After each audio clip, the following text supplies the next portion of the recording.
Korça është kthyer këtë fundjavë në kryeqytetin e festës, ngjyrave dhe kulturës teksa çel me madhështi edicionin e 18 të Festivalit Ndërkombëtar të Karnavaleve. Me këtë aktivitet tradicional u hap zyrtarisht edhe sezoni turistik në qytetin juglindor, që çdo vit pret me krah të hapur vizitorë nga gjithë Shqipëria dhe jashtë saj. Me qindra qytetar, artistë, rinj e fëmijë vërshuan në rrugët dhe sheshet kryesore të Korçës për të ndjekur një paradë plot ngjyra, ritëm dhe fantazi. Karnavalet këtë vit sollën jo vetëm argëtim dhe performanca tërheqëse, por edhe mesazhe të forta përmes simbolikës së kostumeve.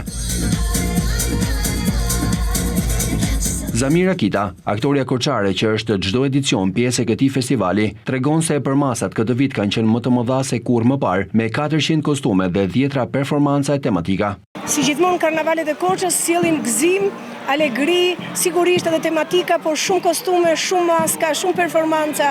Kemi shumë grupe të huaja si vjet, kemi shumë grupe korçare, kemi shumë të rinj që duan të vishen edhe shumë të tjerë qytetarë. Siç e shikoni, nëse i numërojmë ne me listë kemi veshur 400 persona, pra 400 kostume.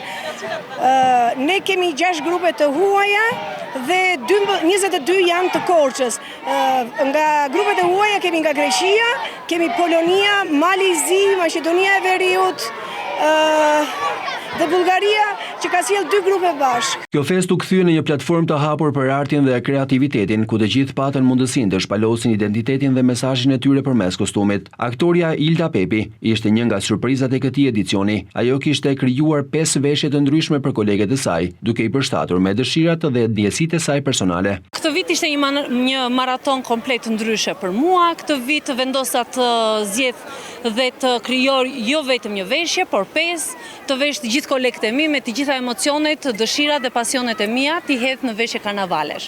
Edhe meqense 2 vjet më përpara bëra krahët e Shqiponjës, vendosa që këtë vit të jap pak dritë, të jap pak lule, pranverë, edhe lumturi. Nën maska dhe ngjyra të ndryshme, fshiheshin edhe mesazhe të forta sociale. Një ri korçar kishte zgjedhur të përfaqësohej me një arush dhe një kundërgaz për të dhënë mesazhin e paqes. Unë jam nga Korça, edhe siç duket simbolika e veshjes sime është ky kundragazi.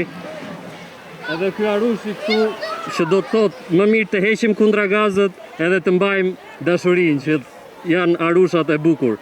Është mesazhi kundra këtyre gjërave që po ndodhin sot në botë. Jam nga Korça, por është hera ime e parë këtu, kështu që po e shijoj shumë. Është super atmosferë. Një nga momentet më të veçanta të festivalit ishte pjesëmarrja e grupeve ndërkombëtare të ardhura nga vende të ndryshme, si Greqia, Bullgaria, Polonia, Maqedonia e Veriut dhe Malizi. Këta artistë sollën ngjyra dhe tradita të kulturave të tyre përmes kostumeve dhe performancave unike. Grupi bullgar përfaqësoi një dasmë tradicionale me kostume të frikshme që sipas tyre kanë për qëllim të trembin shpirtrat e këqinj dhe të ruajnë fatin e mirë, ndërsa grupi nga Greqia solli ëngjëjt e parajsës, duke përfaqësuar vendin e tyre me krenari dhe elegancë. From Batovci, Bulgaria. Ne vim nga Bullgaria. Ky është grupi jon që përfaqëson një dasmë tradicionale bullgare. Me veshjet tona ne trembim shpirtrat e keqin dhe bëjmë që të dukemi të frikshëm, që t'i largojmë ata. Është hera jonë e parë këtu, është me të vërtet shumë bukur. We are coming from Greece. Ne vim nga Greqia dhe jemi ëngjëjt të parajsës. Jemi shumë të lumtura që po përfaqësojmë shtetin ton. Është hera jonë e parë këtu, është e mrekullueshme. Njerëzit këtu janë të sjellshëm. Na pëlqen shumë qyteti. Faleminderit shumë që na pritet. Karnavalet e Korçës janë kthyer në një ngjarje të rëndësishme kulturore dhe turistike për të gjithë vendin që nga viti në vit po fiton gjithmonë më shumë vëmendje ndërkombëtare. Ky festival nuk është thjesht një fest, por një manifestim i gjallë i shpirtit të lirë, artit, bashkëjetesës dhe respektit për diversitetin. Me një organizim gjithnjë më profesional dhe me përfshirjen e gjeneratave të reja, karnavalet e Korçës vazhdojnë të jenë një pikë referimi për promovimin e kulturës shqiptare dhe të turizmit në rajon.